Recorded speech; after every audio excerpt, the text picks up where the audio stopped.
Hello. Welcome to Global Electronic Services. This is Dr. Noah Lott, resident engineering genius. And a man who knows a lot. Here we are performing a test on an ABB ACS drive system. We will turn the power on, and we will observe the controller. We're going to go ahead and press start.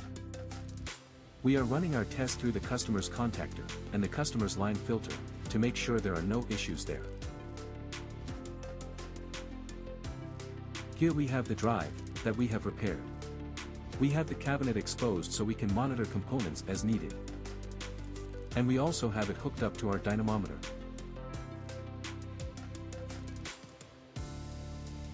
We will perform a run test at each of the common frequencies: low, medium and high, at 10 Hz, 30 Hz, and 60 Hz.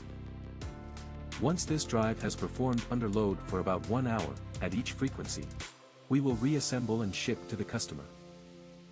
Thank you for watching. Subscribe to our channel to see more videos.